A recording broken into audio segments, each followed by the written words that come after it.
கண்ணுக்குள்ளே உன்னை வைத்தேன் கண்ணம்மா, நான் கண்கள் மூட மாட்டேனடி செல்லம். ஹாய் ஃப்ரெண்ட்ஸ், எல்லோரும் எப்படி இருக்கீங்க? நல்லா இருக்கீங்களா? நாங்களும் நல்லா இருக்கோங்க. இன்றைக்கி சமையல் என்ன அப்படின்னு பார்த்தா ரொம்ப சிம்பிளான சமையல் தாங்க. வேர்க்கடலை தேங்காய்லாம் போட்டு சட்னி செஞ்சுக்கிறாங்க. அதுக்காக எண்ணெய் கொஞ்சமாக கடுகு உளுத்தம் பருப்பு கருவேப்பிலை போட்டு தாளித்து கொட்டி மிக்ஸ் பண்ணி சாப்பிட்டா ரொம்ப டேஸ்ட்டாக இருக்குங்க.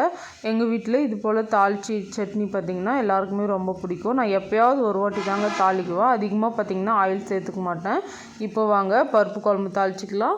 பருப்பு குழம்பு பார்த்திங்கன்னா ஆல்ரெடி வேக வச்சு கடைஞ்சி வச்சுட்டேன். அதுக்கு தாளிக்க போகிறேன். கடாயில் எண்ணெய் கடுகு உளுத்தம் பருப்பு கருவேப்பிலை கட் பண்ணி வச்சுக்கிற கொத்தமல்லி சேர்த்து தாளித்தா நல்லா கமன்னு வாசனையாக ரொம்ப டேஸ்ட்டாக இருக்குங்க. இதெல்லாம் போட்டுட்டு பார்த்திங்கன்னா நல்லா மிக்ஸ் பண்ணிக்கணுங்க.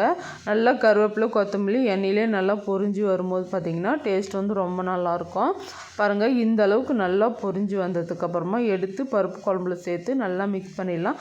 இந்த பருப்பு குழம்பு எப்படி செஞ்சேன்னு பார்த்திங்கன்னா பருப்பு தக்காளி பூண்டு புளி இதுக்கப்புறமா பார்த்திங்கன்னா கட் பண்ணி வச்சுக்கிற வெங்காயம் மிளகாய் பொடி சேர்த்து நல்லா வேக வச்சுட்டு இதுக்கப்புறமா நல்லா எடுத்து மத்து போட்டு நைஸாக கடைஞ்சிட்டு இது போல் தாளித்து கொட்டினா பருப்பு குழம்பு ரெடி. ரொம்ப டேஸ்ட்டாக இருக்குங்க பருப்பு குழம்பு. இட்லி நல்லா சாஃப்டான இட்லி செஞ்சுட்டாங்க.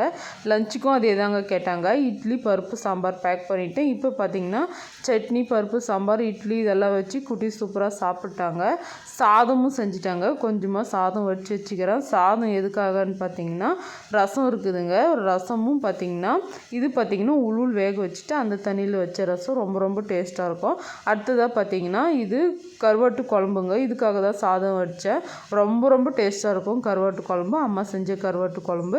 அடுத்ததாக பார்த்திங்கன்னா லஞ்ச் பாக்ஸில் பேக் பண்ணிட்டாங்க. பருப்பு சாம்பார் கூடவே பார்த்திங்கன்னா இட்லி இதெல்லாம் பேக் பண்ணிவிட்டு குட்டீஸும் சாப்பிட்டாங்க. இந்த வீடியோ உங்களுக்கு பிடிச்சிருக்குன்னு நினைக்கிறேன். பிடிச்சிருந்தா லைக் அண்ட் சப்ஸ்கிரைப்.